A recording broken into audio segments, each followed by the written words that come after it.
Lo decíamos y ya está con nosotros el ministro de Gobierno, Derechos Humanos y Trabajo de la provincia. ¿Qué tal, ingeniero? Buenas noches, bienvenido. Como siempre, un gusto estar aquí. Igualmente tenerlo para nosotros. Ingeniero, ¿no? A partir de algunas declaraciones del vicegobernador y de otros dirigentes políticos se plantea esto, ¿no? ¿Qué va a pasar con las elecciones en virtud del calendario electoral que nosotros tenemos? ¿El gobierno quiere o no las PASO para la elección venidera? En primer lugar, tener en claro que tal como lo viene haciendo nuestra provincia hace una importante cantidad de años, nuestra provincia va a tener elecciones separadas de lo que es el calendario nacional, conservando las fechas que ya se venían utilizando, que es abril-mayo.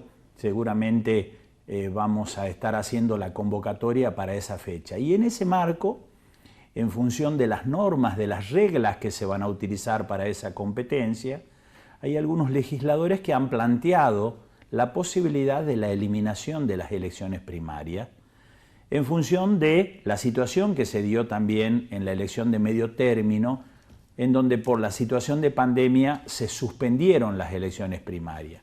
Pero hay legisladores que lo plantean como para que sea una norma a largo plazo, o sea, Sí, que se legisle al respecto. Ya cuando se discutió la suspensión, algunos legisladores plantearon la posición respecto a que debían eliminarse, que eran unas elecciones que en definitiva, al decir de las razones que esgrimieron, que eran unas elecciones que no resolvían muy mucho y demás, y yo creo que es un punto de vista a tener en cuenta. Pero también tenemos que pensar por qué se pusieron las elecciones primarias.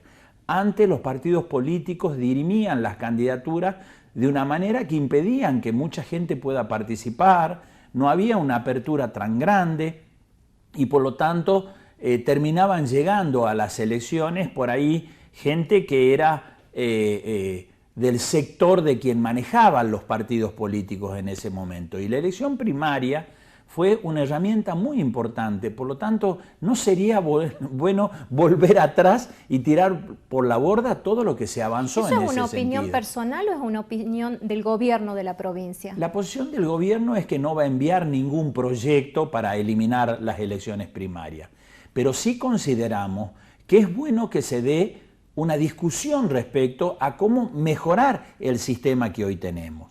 Hay gente que dice, ¿por qué yo voy a participar de una elección primaria en categorías, por ejemplo, que ya están definidos porque tienen candidatos únicos? ¿Cuál es el sentido en ese sentido? ¿El costo de la elección nunca se manejó como una variable para eliminarlas? No, porque entendemos que es importante para el proceso electoral. Si no, tendríamos que ver alguna otra alternativa para resolver, insisto, el tema de cómo llegan los candidatos a una elección. ¿Qué es lo que pasa con los partidos políticos y fundamentalmente con lo que es la nueva conformación, la nueva arquitectura que ahora se utiliza, que es la presencia no de partidos políticos, sino de frentes electorales? A eso le iba a apuntar la próxima pregunta y consulta, ¿no? ¿El gobierno va a seguir auspiciando estos frentes electorales que aglutinan partidos de toda índole o se prevé una reforma electoral a través de la legislatura donde se den las pautas claras, por ejemplo, de internas abiertas en los partidos y que de ahí se diriman quiénes son los candidatos, después irán a unas PASO o a una general? ¿Existe esa posibilidad? Los frentes electorales están, te diría, vigentes en nuestro país hace muchísimo tiempo y son una estrategia, te diría, de conformación electoral. El Partido Justicialista fue el primer, te diría, partido frentista ya desde la década del 70 o en el 83. Pero luego la Unión Cívica Radical, por ejemplo, que es el otro partido tradicional en nuestro país, también siguió el mismo camino. Y hoy por hoy te diría que la mayoría de los partidos políticos... Bueno, pero convengamos que esos frentes benefician a los gobiernos de turno, porque la mayoría de los partidos se aglutinan detrás del oficialismo. Pero los frentes electorales no solamente son de hecho, usados... hoy lo vemos, por ejemplo, ¿no? Lo que está pasando en la auditoría de la provincia, donde tenemos representantes de la auditoría que dicen ser de la oposición y en algunos casos han trabajado mancomunadamente con el Pero debe gobierno. notarse que también los partidos que se consideran de oposición, cuando van a la competencia electoral, también van como frente. Es decir, no es únicamente hasta la izquierda, si querés, también va como frente. Hoy por hoy, la totalidad de las fuerzas políticas, y yo creo también que es por la cantidad de partidos que han surgido en función de la crisis de los partidos políticos. ¿Se va a armar un partido único para las elecciones a gobernador a futuro? No tenemos previsto ni en agenda eso. Nosotros vamos a seguir con el planteo que venimos haciendo, que es la conformación de este movimiento provincial que viene participando en las elecciones ya desde el 2015. Hemos conformado un frente electoral que nos ha permitido llegar a conducir el municipio capital. Lo mismo ha ocurrido en el 17, lo mismo en el 19, lo mismo en el 21 y lo mismo va a ocurrir en el 23. Le toca llevar adelante una cartera que es del diálogo político con el resto de los partidos. Y si hay algo de lo que se quejan los legisladores de la oposición, es la imposibilidad de poder tener una mesa de diálogo. ¿Por qué siempre es reclamado esto por la oposición y tan desoído por los oficialismos? Sea quien sea, ¿no? No le planteo puntualmente en estos momentos. No, primero, el ámbito natural de diálogo de los partidos políticos es la legislatura. No, pero si yo soy gobierno y quiero conocer la voluntad de que tienen internamente otras voces, ¿los puedo convocar o no? Por supuesto, y así lo hemos hecho. Cuando oportunamente discutimos el calendario electoral anterior y las reglas que se iban a utilizar, particularmente yo encabecé una ronda de diálogo con la totalidad de los partidos políticos. En ese momento no lo pudimos hacer de manera presencial. ¿Y ahí está previsto esto para los próximos meses? Exactamente, esto es lo que me encomendó. No enfocado únicamente al tema político, porque hay cuestiones sociales, educativas y hasta de salud, que si usted, ministro, habla con algún legislador, va a conocer muy de cerca lo que está pasando. Primero, como te digo, está previsto una ronda para poder tratar temas que son de interés directo de los partidos políticos, que es cuáles son las normas que van a regir el futuro proceso electoral, en donde se dirimen nada menos que la candidatura a gobernador y de intendente en el marco de la nueva constitución que tenemos. Y en segundo lugar, por mi oficina pasan decenas de legisladores de todas las bancadas planteándonos diversos temas y permanentemente estamos en una actitud y en una posición de diálogo con todos los sectores. Ministro, les recuerdo a la gente, entre otras cosas, que expresan cómo trabaja este gobierno, que exactamente el día después de las elecciones nacionales, los 3 diputados nacionales que fueron electos estuvieron reunidos con el gobernador. Y esto no fue fruto de la casualidad, fue fruto justamente de un trabajo que venimos haciendo de contacto con todas las fuerzas políticas. Lo llevo a otro tema. El gobernador ha anunciado, ¿no?, la creación de una Secretaría de Género en su discurso de la Asamblea Legislativa el 1 de marzo pasado. ¿Esto está próximo a ponerse en marcha? Sí, ¿Cómo funcionaría? Es la creación de la Secretaría de Mujeres, Género y Diversidad, función que hoy por hoy viene cumpliendo la Secretaría de Derechos Humanos. Creemos que... ¿Se desmembraría entonces? Exactamente, creemos que existe la necesidad de tener mayor impacto sobre políticas no únicamente de contención y de reparación de mujeres que están en situación de violencia, muchas de ellas en situación de violencia extrema. Es necesario también abordar una agenda que tenga que ver con todas las acciones que debemos hacer para evitar que se produzcan estas situaciones de violencia, entre ellos el tema de una agenda de empoderamiento económico por parte de las mujeres. Lo hemos señalado... Estaría ligado al tema de trabajo que es de su cartera. Exactamente.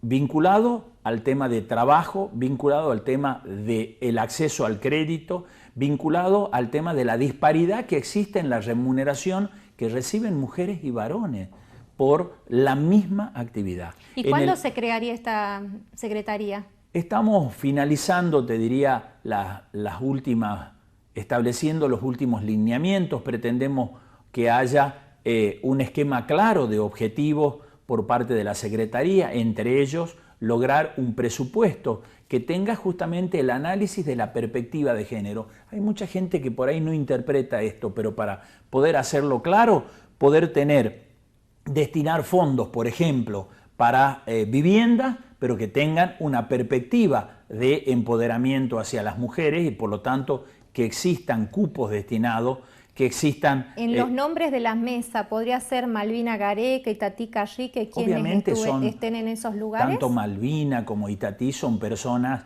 que han trabajado mucho esto, en particular Itatí lo ha hecho a través de los medios de comunicación, Malvina a través de Mumala, y son personas muy... Pero sería que Malvina dejaría su banca, en todo caso, en esa situación. Creo que todos somos importantes y en este sentido se debe entender, y es uno de los lineamientos de la Secretaría.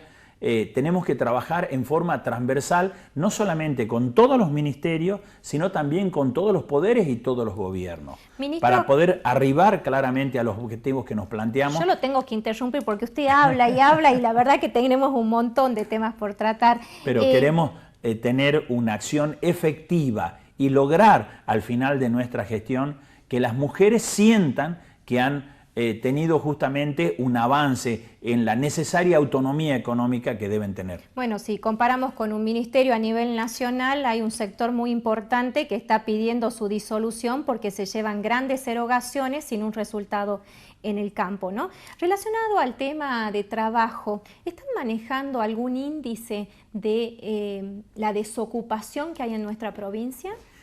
Primero, los índices de desocupación, te diría, se informan habitualmente a través del INDEX en toda la geografía del territorio nacional.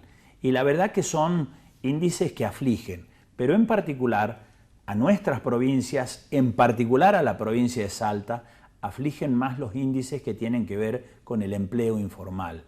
El empleo informal en nuestra provincia, la verdad que tiene elevados niveles y que hacen a una precariedad de la situación laboral de la gente que trabaja en ello. Mucho se habló respecto a que tiene que ver con el tema de los planes de empleo. Mucha gente dice, yo no puedo contratar, tal persona está trabajando en mi empresa, pero no la contrato porque tiene un plan de empleo y lo puede perder. Y en ese sentido hemos hecho escuchar nuestra voz con el propio presidente de la Nación, el ministro de Trabajo Moroni, planteando la necesidad de que haya una compatibilidad absoluta entre el empleo y los planes sociales que hoy reciben mucha gente que lo necesita. Y de esos índices que se reportan al INDEC a nivel nacional, ¿qué hemos mandado como guarismos? No, en particular tienen que ver por propias cifras que manejan ellos, digamos. El INDEC hace mediciones en ese sentido y cuenta con información que proviene directamente... ¿De estadísticas y censo de la provincia? No, pero directamente del Ministerio de Trabajo de la Nación. Cada empleo que se realiza y se tome automáticamente es enviado, y hoy por hoy te diría la gran caja de información es la Administración Federal de Ingresos Públicos, que maneja justamente toda la información relativa a aportes, a contribuciones. Por lo tanto, esos índices, te diría, se manejan rápidamente. Haces un clic y vos sabés cuántos empleados hay y comparás con la cantidad de personas que viven en nuestra provincia. ¿Y ustedes tienen zonificado como áreas críticas algún sector de la provincia? Sí, por supuesto. El norte de nuestra provincia, los departamentos de Orán, el departamento San Martín y el departamento de Rivadavia, tiene altos índices de empleo informal, agravado por la situación de frontera que viven, pero es una situación que nos preocupa muchísimo. Hay otros lugares de nuestra provincia, recién hablabas del tema de la minería, lo que está ocurriendo en esta expansión que tiene el litio, y allí te diría, el empleo informal tiene índices muy bajos, pero en el norte de nuestra provincia es un tema importante, particularmente en lugares como de la producción fritoartícola y demás. Permanentemente monitoreamos esto y, como te decía, tratamos de que se tomen medidas que permitan que la gente pueda formalizar el empleo de mucha gente que está trabajando, que efectivamente está trabajando y que hoy por hoy existen barreras como las que te mencionaba. Y otra cosa es lograr la aplicación de los planes de empleo que ha sacado Nación, que es la posibilidad justamente de eximir... Acreditar trabajo también. al nuevo empleo no paga aportes, para decirlo de alguna manera, pero se ha hecho muy burocrático el proceso, se ha discutido en el último Consejo Federal del Trabajo que se realizó en Mar del Plata. Hace falta mayor simplicidad en la aplicación de la norma para que aquellas empresas que logren incorporar trabajadores tengan en claro que obtienen un beneficio que tiene que ver con la exhibición de los aportes en un porcentaje muy importante, y estas son medidas que tienen que llegar de manera más efectiva. Estamos trabajando para que eso ocurra. Ministro, pero sí, para terminar, ¿va a ser colega mío en los próximos meses? ¿Ha adquirido algún medio de comunicación? Vi una publicación en un medio de comunicación. Semanario El Expreso dijo hoy día que usted había comprado una radio, ¿es así? No, es claramente una especulación periodística. Como vos sabes, yo vengo de una extensa actividad empresaria y tengo mucho vínculo con muchos empresarios, entre ellos con quien hoy es dueño de esa radio, y por lo tanto supongo que por ahí debe venir una especulación, pero no, claramente no tengo nada que ver con por ahora ningún medio de comunicación. Supe tener un medio de comunicación, era una revista que se llamaba Emprender, que amaba lo que hacía esa revista, pero bueno, ni siquiera esa revista todavía está vigente, pero no, son especulaciones que se hacen desde el ámbito del periodismo y seguramente tiene que ver con esto que te señalaba. Ministro, muchísimas gracias, y me voy con una premisa: esperar que desde el Ministerio de Gobierno se llame a una mesa de diálogo formal a los legisladores, porque mientras más nos escuchemos, mejores cosas podremos hacer para la gente. Estamos absolutamente convencidos de eso y vamos a seguir trabajando en esa dirección, y en particular sobre el tema electoral. Pronto vamos a convocar a todas las fuerzas políticas. Gracias por estar acá, como siempre, un gusto. Hacemos una pausa, ya volvemos.